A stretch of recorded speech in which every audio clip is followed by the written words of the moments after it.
Hello, lovely people. It's Nicola back in the Stitches and Slapdashery sewing room.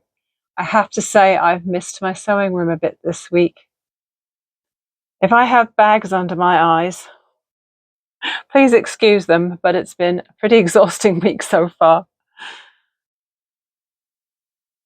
I went from working just a handful of hours the last 2 weeks to doing 40 this week. Actually, I haven't quite finished the 40 because it's only Thursday night.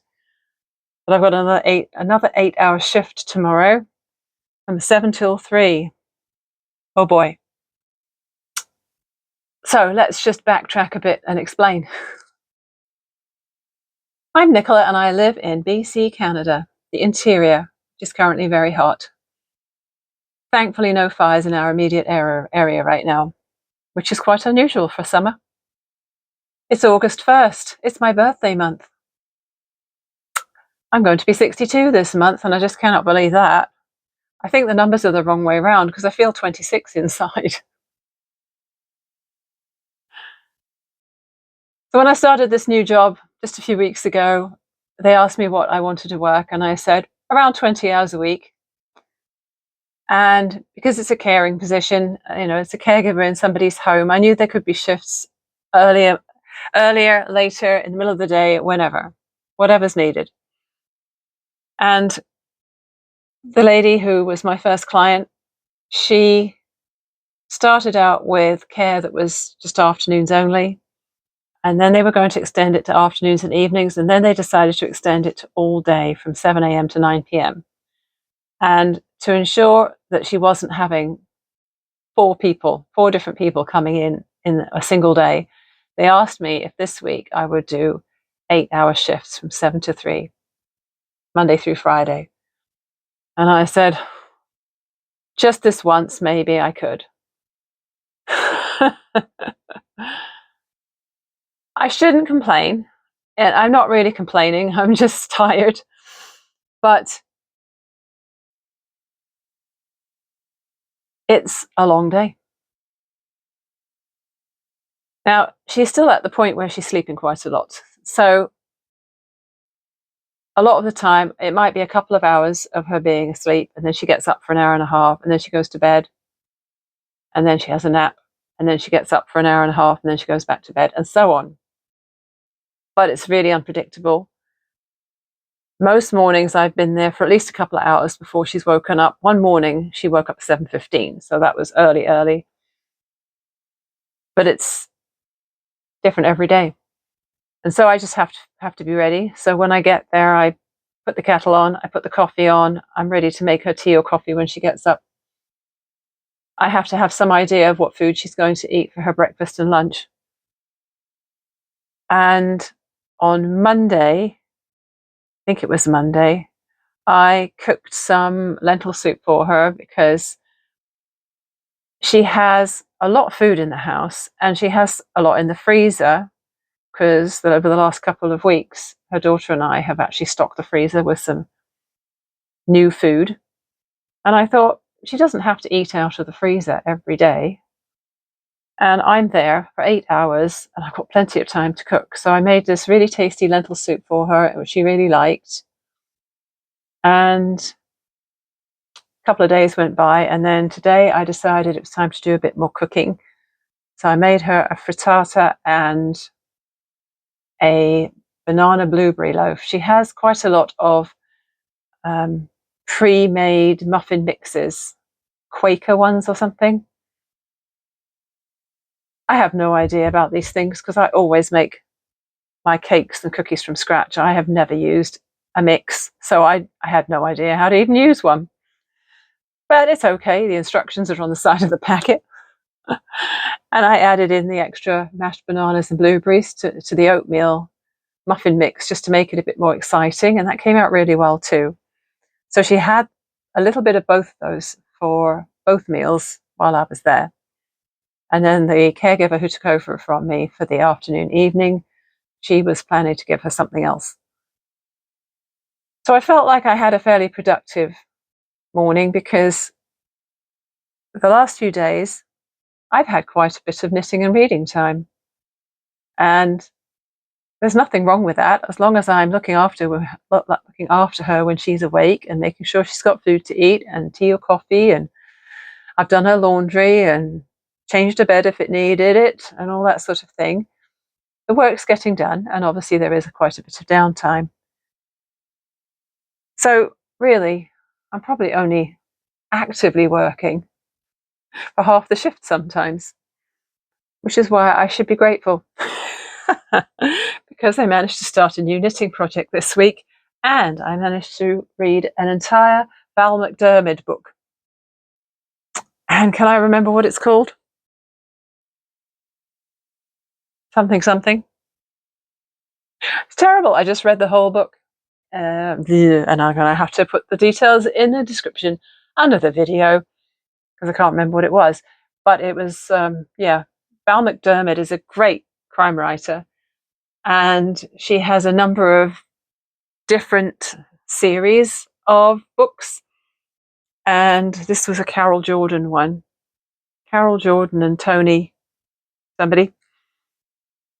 Honestly, this book's obviously gone right out of my head as soon as I finish reading it. And the other ones I like of hers, oh, sorry, I think I just shook you.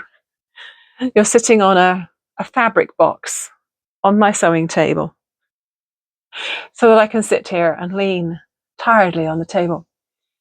The Karen Pyrie ones are I think, my favourite of hers so far. I mean, she's written so many books, and I have not read them all by any means.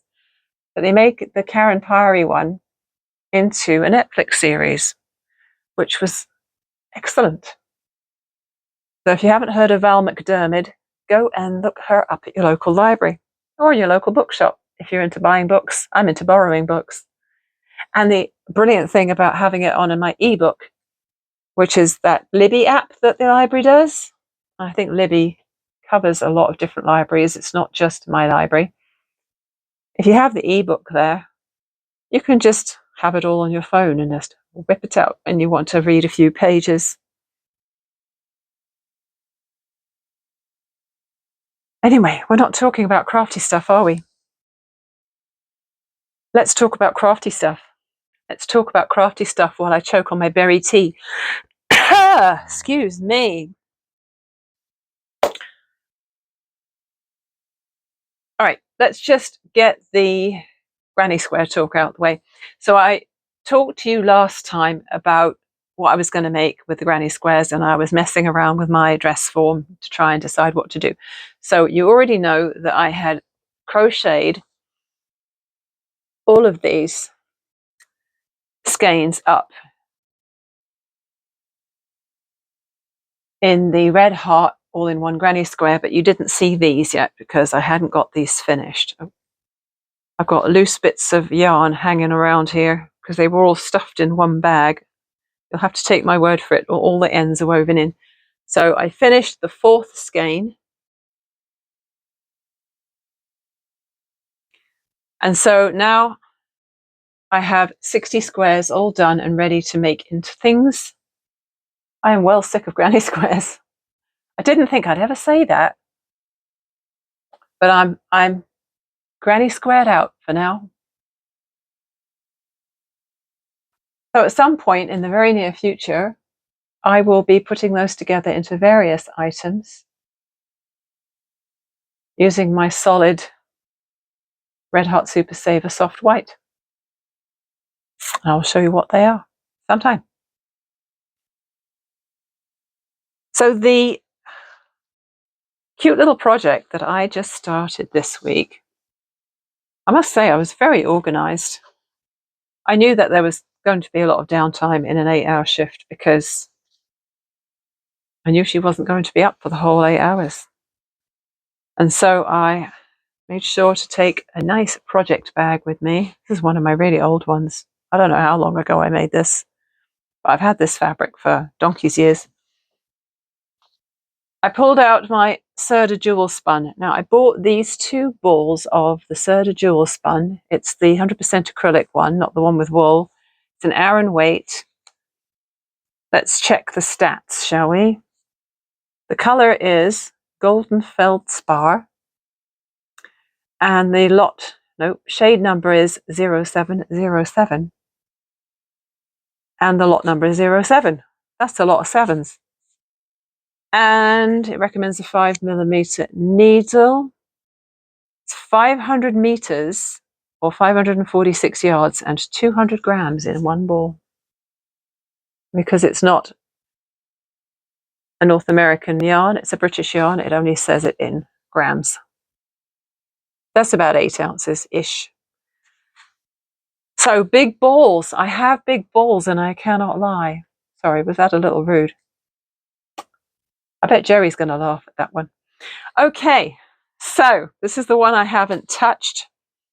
This is the one I have started. What I have found, I'm using 2 new bits of tech this week for this video. Let's hope they work. I have figured out how to do a screen recording on my phone. It's got a little thingy in the drop-down menu on my Samsung. I can just pull the menu down and there's a screen recorder, and then you set it to start. Once you're on the website or whatever that you want to do you want to record on your screen, you get it ready, you get the screen record set up, and it does a little 3, 2, 1 countdown and it starts recording. So you can then scroll down. So what I did is I just went to the Ravelry project page for this pattern and I scrolled down. I'll probably put it in after this bit, or maybe even up in the corner of this bit, or split the screen, or maybe I should just move over a bit. And that way I could put it in right here, couldn't I? Would that be a bit adventurous? So maybe I'll try that. Maybe I'll try putting it in over here somewhere. So what I did is I scrolled through the Ravelry project page so that you can see what I'm talking about. The pattern is called Hoodiesaurus, which is related to, do you think Hoodiesaurus? Sorry, terrible joke. And the yarn is absolutely gorgeous, and the garter stitch of the pattern shows off the yarn beautifully, of course. Got a right tangle going on here. It is a top-down hoodie, although you start at the neck. Now, because I took the yarn and needles to my workplace on Monday without reading the pattern first, rookie error, I didn't realize I needed waste yarn for a provisional cast on. So what did I do? I just cast on with my regular long tail cast on. So I have not done a provisional cast on, and what I will have to do when I go back to put the hood on is I will just have to pick up the stitches from there, because I was not going to wait. This is impatient that I am. So that's the neckline right there. It's a raglan sleeve, which is probably my favorite one to make. See the raglan line there. And I have almost finished the yoke. I would have been way further on with this, except, as I said, I got stuck into an ebook. But yes, the yarn is so pretty. It's got some pink in it. Now this is intended to be for a boy. And there is a little bit of pink in it. But on the whole, I think that with that blend of colours, it's going to be pretty non-specific as far as gender is concerned. I'm pretty sure my niece won't care. So I've finished all the yoke increases, and then I'm at the part where you knit straight to the 5 inches for this size. I'm doing the 2 to 3 because my niece's son is going to be 1 in November, and I will be seeing them in October. Yay, we booked a holiday. So I was thinking I would stuff this into my backpack that I take when I'm traveling. I always travel really light, so it's going to take up probably as much as one of my garments would take up, but so be it. It'll be cheaper than mailing it. And so if he's 1 when he gets it, I wasn't going to make the 1-year-old one. But this pattern comes in 17 sizes. The fun thing about it is it's a garter stitch hoodie. It's seamless, it's top down, and it has dinosaur spines. So all the way from the top, the back of the hood, all the way down the back, it has these spines that you add on at the end. And it comes in every size from baby up to adult. Isn't that fun? I don't think I'd want to commit to knitting an adult sweater in garter stitch. I don't know though, it's worsted weight yarn. It's not like it would take forever ever. But a toddler size one, nice and manageable. I can finish that in good time to take it with me. In the last vlog, I was talking a lot about garment sewing. And must have been the weekend. It must have been on the weekend because I haven't done any sewing since the weekend. That's the trouble with long tiring days. You feel too tired to do anything when you get home. It's like get home at 3:15 or whatever. Think about what's for dinner, cook dinner, eat dinner, go for a walk, go to bed. That's pretty much what life's been like this week. And I do like my non-work time when I can sew and I can also record for you guys. I've really missed this. I did get a pair of wrap pants finished, which is awesome. They were the most simple ones, and they were the ones by ToDIYfor. And I filmed the process of making them. And what I ended up doing was just trimming it, speeding it up, and then adding a sound recording, a voiceover over the top. Now, this is the second piece of tech that I'm using this week for the first time.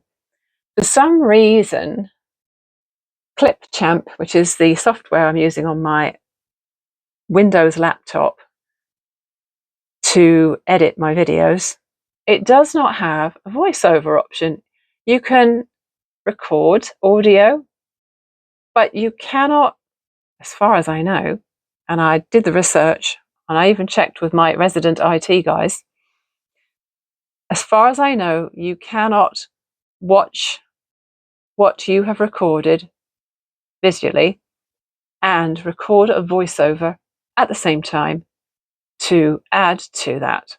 I can do it on my cheapy little phone app that I used to use before that. I can't use it on Clipchamp. So just now, I split my screen. I had my Clipchamp open with my video that I had edited and got ready on one side, and then I had the sound recorder thing that just comes with the computer. I don't think it wasn't like a new app or anything that I had to download. Wouldn't have been an app anyway. It was on my laptop. You know what I mean? So I've got the sound recorder on the right hand side, and then I pressed record and pressed play and yacked away. So I'm hoping this works out.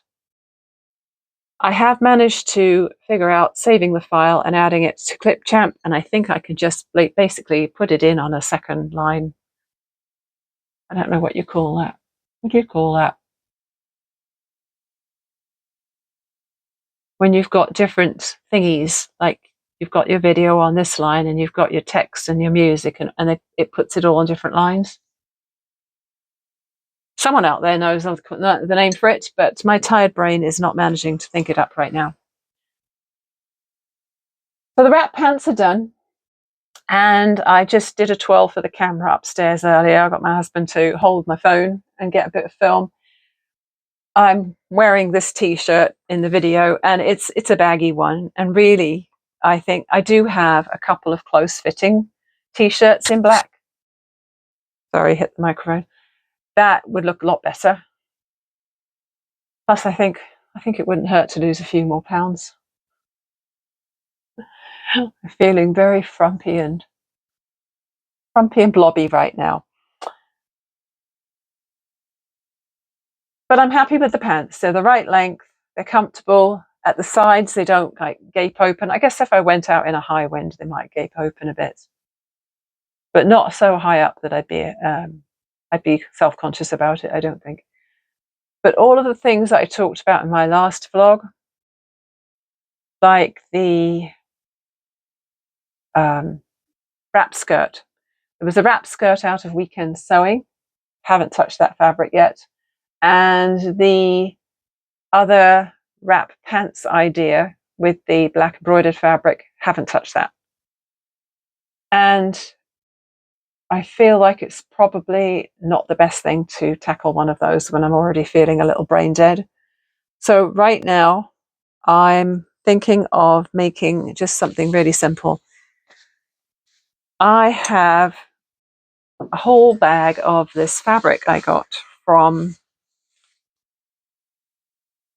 it was a store, not a store clear out, but it was, it's branded fabric. And it originally was covered with images of, I think, iPhones. This is part of it. You can see a little bit of it here. Now, this particular bag is my youngest son's. It's hard to know what to give to kids, right? You just never know what to give to, especially male kids. You just don't know what they'll want for gifts. I mean, food is a good option always, right?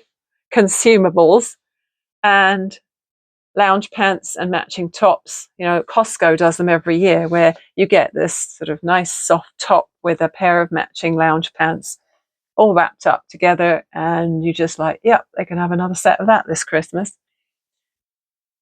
But I thought, seeing as they're all computer mad, using an iPhone related fabric that seems to be really, really strong would be a great thing to use for drawstring bags, and they can use them for whatever they want. I would say that's probably polyester. And my youngest son has used his quite regularly. Whenever he goes out of town, he puts his laundry in it. And I'm just glad he's getting the use out of it because, you know, why not? So what he's asked for another one because he can only fit so much in here. And when he goes away for 5 days of work, say he's away from Monday through Friday in another town, that's a lot of laundry because he has a really mucky job. He gets really sweaty. And he's got jeans, t-shirts, and underwear that all will need stuffing in a bag and throwing in the laundry when he gets home. So he's asked for another one of these, and I think I can manage that.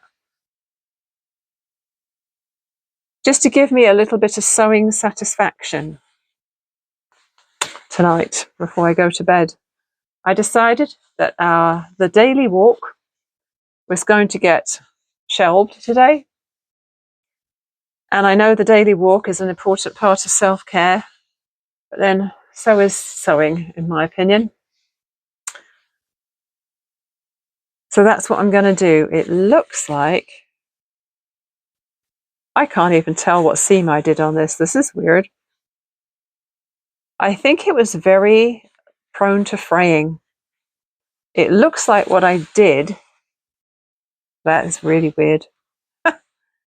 It looks like what I did was actually hem the fabric first and then seam it. But you know what? I think I might just do French seams in this next one. Yeah. French seams will work too. It's not boxed or anything, it's just a flat bag, and he obviously finds it really useful. And I've got tons more of it. He said something the other day like, oh, shame you haven't got any more of that iPhone fabric. I could do with another drawstring bag. I said, I have oodles of that fabric. I can make you a ton more bags if you want them. So that's what I'm going to do.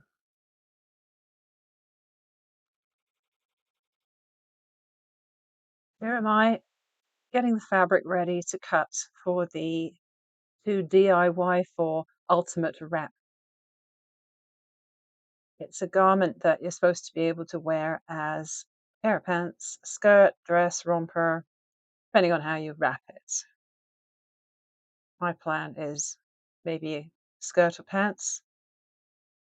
I bought 2.5 meters of this because she says to cut out a meter by meter square times 2. And I did check that that would be long enough for me. I'm only 5'4", and a meter long is pretty good from my waist to my ankles. And the width of a meter. So what I'm doing is I'm actually measuring 50 centimeters from the fold to give me my meter square. And that worked out pretty well. It gave me quite a deep wrap, as you'll see later. But that means that there's not lots of skin flashing at the sides because, let's be honest here, my legs aren't really flashable, you know.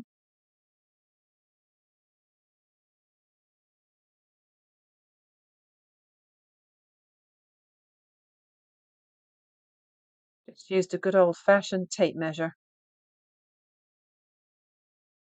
and some good old-fashioned tailor's chalk. Wow, really getting out the old stuff here. And then I resorted to quilt ruler and I think some friction pen later on. Bought 2.5 meters, even though I knew I'd only need 2 for this item because I was thinking I'd need extra for the ties.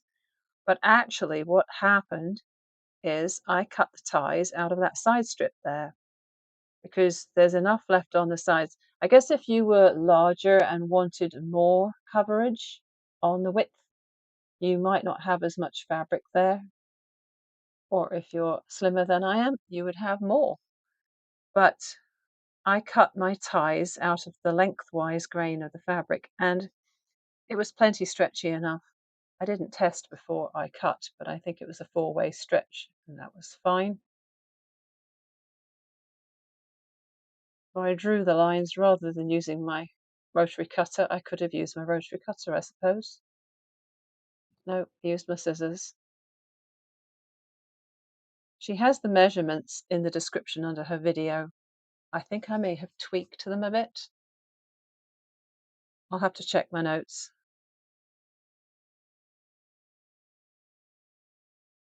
There's one rectangle, 2 rectangles, put them right sides together, and then you fold them in half. Now that was kind of tricky because when I folded it in half,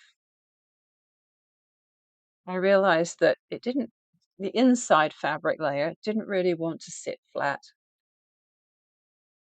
I had to mess around with it, which is why I'm putting my arms into layers but to try and get the fold to sit nice and neatly so there were no wrinkles or anything.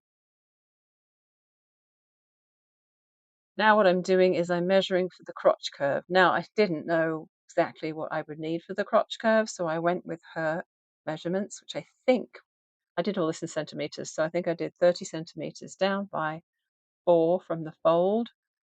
I just thought I'd try that on to see how it looked because, you know, I need a fair amount of room in the crotch there because, you know, I don't have a small butt. So I decided that if I needed to cut more later, that was better than cutting too much now. So I cut the curve, opened it out, pinned the crotch curve, right sides together. There's only one seam on this, although I did kind of add a second one in that I folded over a waistband, but with a fabric like this, it doesn't fray, and she didn't even hem hers at all. Just putting in a stretch slash ballpoint needle there. Doing a little test run. I ended up using a zigzag, which I regretted because it makes a bumpy seam. I really don't think there's going to be enough stretch in that crotch area to justify having a zigzag stitch, but I don't know. I did it anyway. I probably have been better just using a longer straight stitch. So I sewed my ties first and I used my nifty little tube turner just to turn them right side out. I'll have to put underneath the video what width I cut those ties. I think she suggested something that sounded a bit too narrow to me, so I ended up going with something a little wider.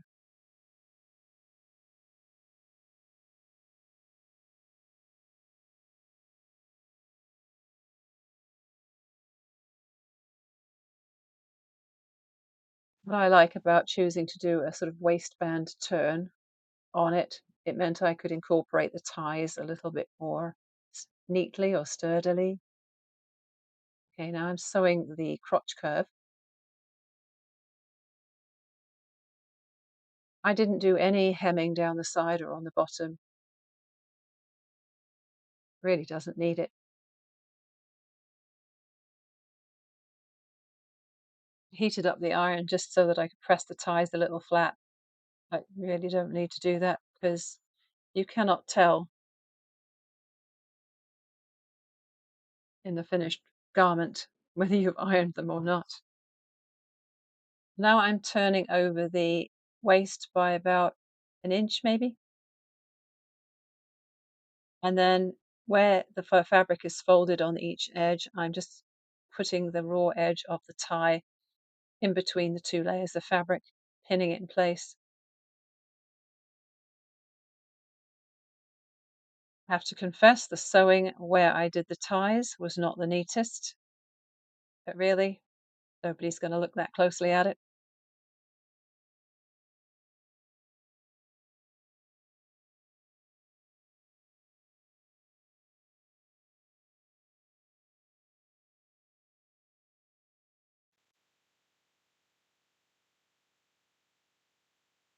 This was a really quick make.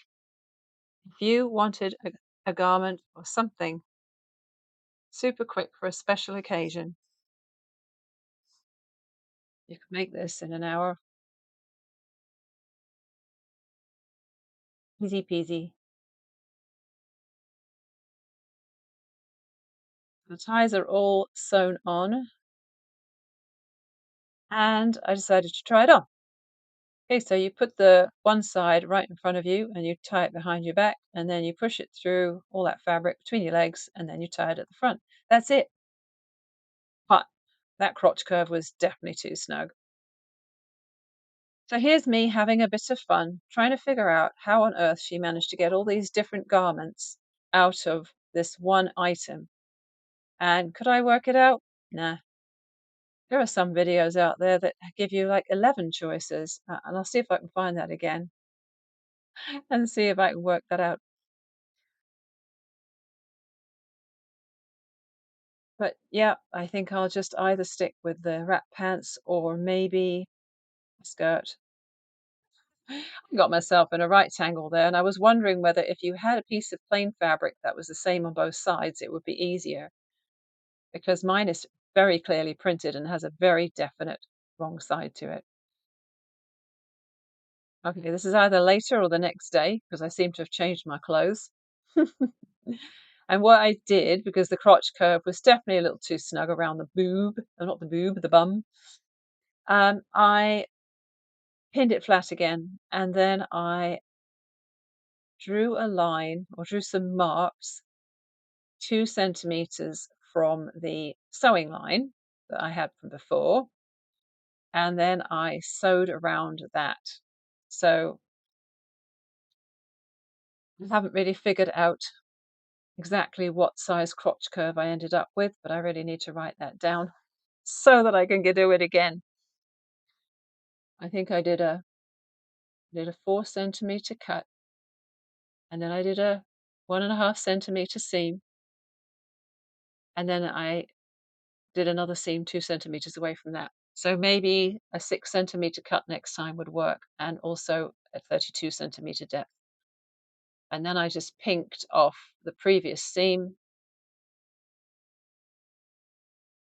and I think I was happy with that.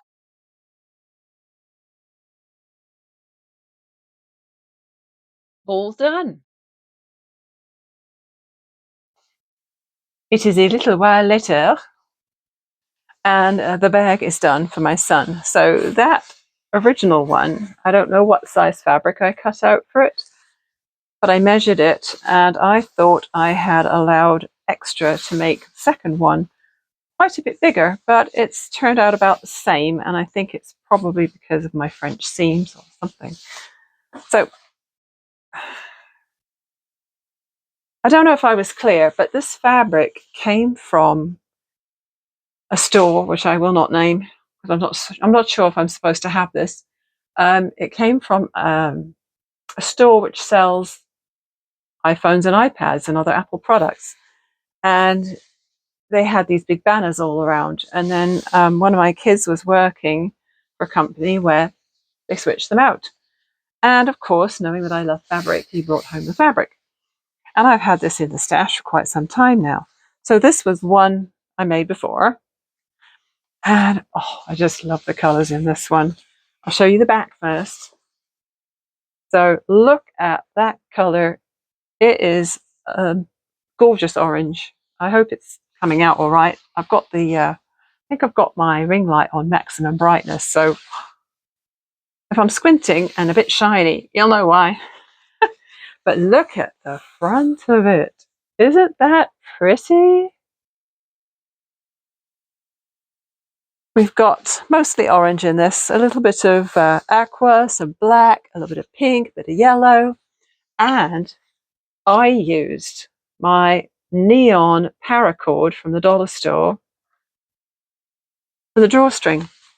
Now, sadly, I do not have a double cord stopper, but I did get these single cord stoppers from my friend Jane for free.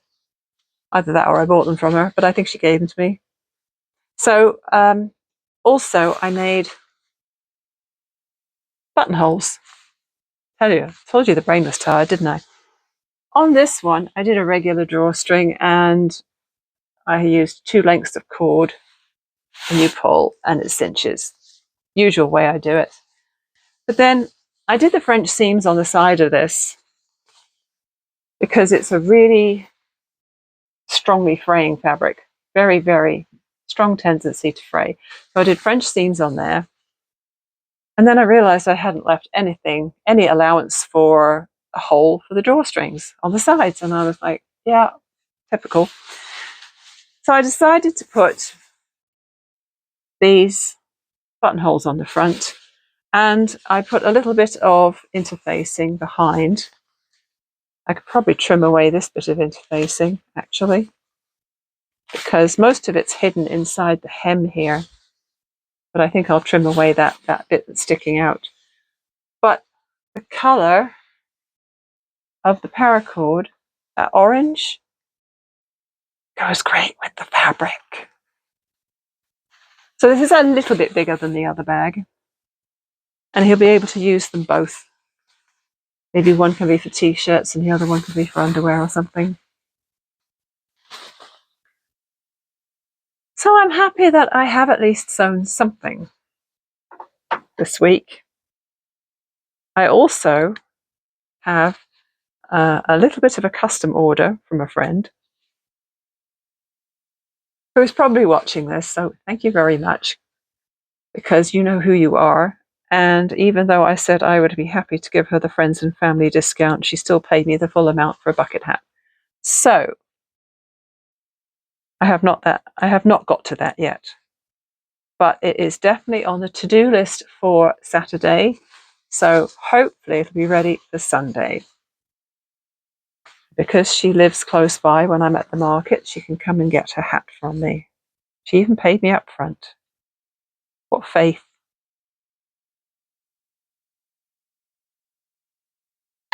Excuse me, trimming my interfacing while you're watching. Yeah, very slippery fabric. I used a Microtex needle because it's nice and sharp. Just my regular Gutermann polyester thread, a 2.8 length on the stitching, except when obviously I put my buttonhole foot on. Oh, if you haven't got a buttonhole foot, where did I throw it? You got a buttonhole foot for your sewing machine? I love this thing. I don't do a lot of buttonholes, but man, they're useful. Oh my gosh. Also, an absolutely crucial tool to have when you are using paracord. You need a lighter. It's a weird construction. It's like a knitted tube with a whole ton of white sort of synthetic filaments all the way through. Lumpy. I'm not sure why it's lumpy there. But when I cut it, the first time I cut it, and I tried to thread it through one of those cord stoppers, I kind of stripped it, and this... Sorry, am I making you shake again? I have my elbows on the table, and I really shouldn't. But I stripped it when I pushed through the hole, and the casing kind of pushed way back to here. So I unthreaded it from the drawstring channel and tried to smooth it out, and then threaded it again and trimmed off. There was inevitably a little bit of the insides. Some of its guts were hanging out, let's say. Poor thing. But I just love the colours of this. I couldn't believe I found, I think it was 5 yards of it for like $1.25. So this is my thing that hangs on the pegboard, one of them. I made a few. And this is my paracord stash. Everyone has to have a paracord stash. Yeah, $1.25. Look at that bright one. I decided that the slightly more muted one went with that bag. And I think it's 5 yards. 5.5 meters. 5.5 meters for $1.25. Isn't that insane? And at the same time as I brought those multiple ones, I brought multicolored ones. I bought some packs, which were really like friendship bracelet kits. And so they would come with, say, 4 different colors and some little tiny parachute clips in. I've used some of them now, but I've got quite a few colors left. Look at that. Oh, does that make my heart happy, or does that make my heart happy? Oh my gosh, it does. So, yeah, I completed something. I am very happy about that. Right, I think that's it for tonight. I'm not sure what else will be in this vlog, but I'm not finishing it up yet. So keep on watching for more stuff.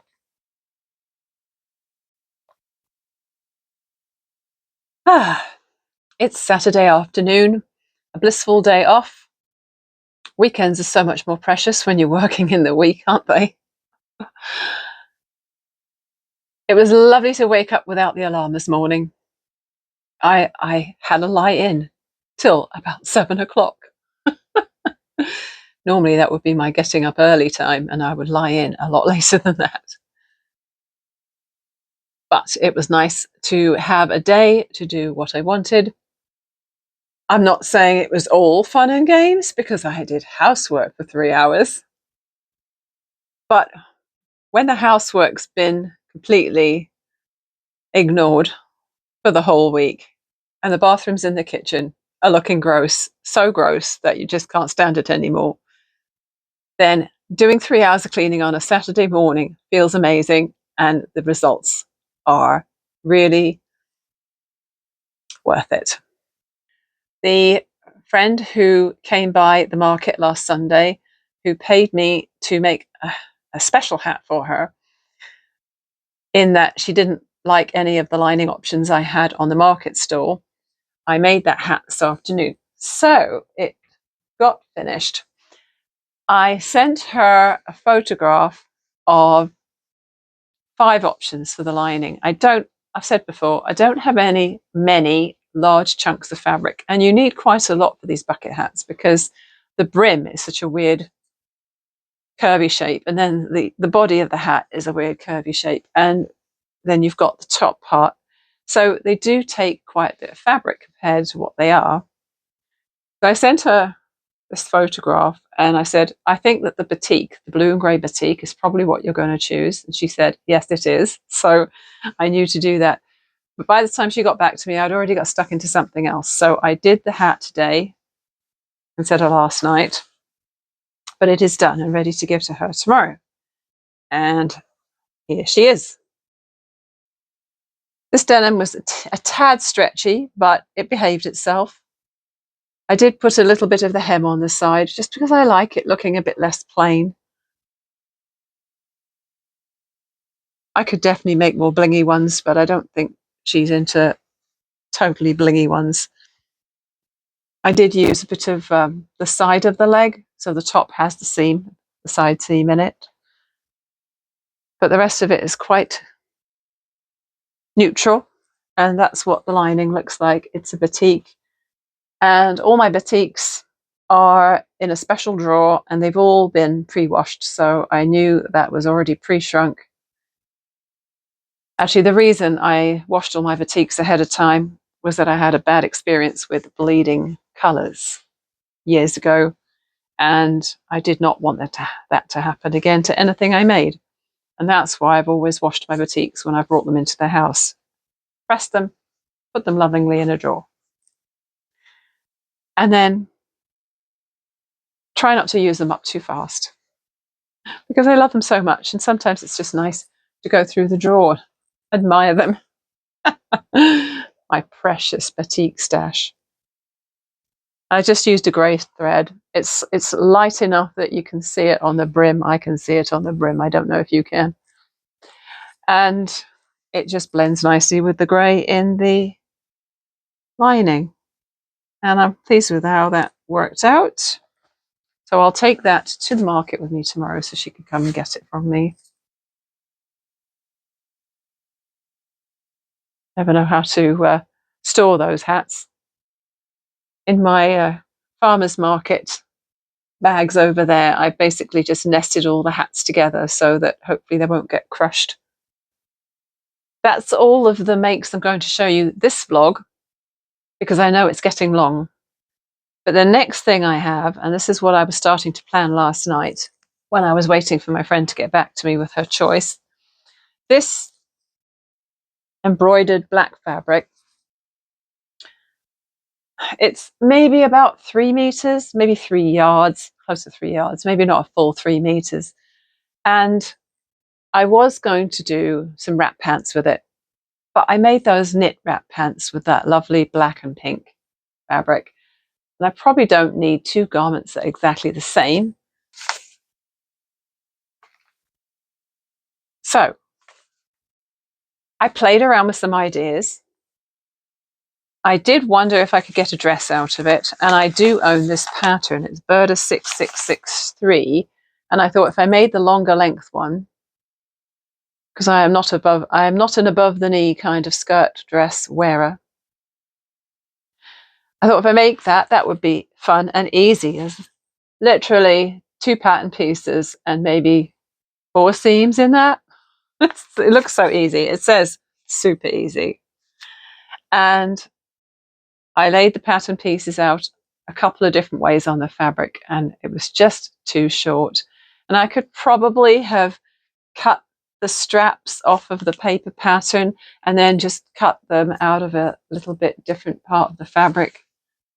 But I shelved that idea. And what I ended up going with, after a little play with wrapping it on my dress form there, I thought, okay, here's what I'm going to do. This pattern here, which is Butterick 3383, I've used this pattern before, and I happen to have the top right here, actually, coincidentally, completely coincidentally, because I just brought this down here the other night because I was going to throw it on if I did more filming over my tank top. So this linen top was made with View D. And oh, that's interesting. There's slits at the side of, oh, maybe it wasn't View D because there's slits there and I didn't put slits in the side. Maybe I just left them out. Hang on, oh no, maybe it's View C. Yeah, I think it was View C. It was this one. Because I didn't put any slits in the side. Hardly any difference, really. So I know I've made this before. The only tricky bit is the bias binding around the neck. And I don't have any single fold bias binding. I only have double fold. But I'm pretty sure that's what I used on that top because I only had double fold white bias binding and I made it work. So it'll do. It'll be fine.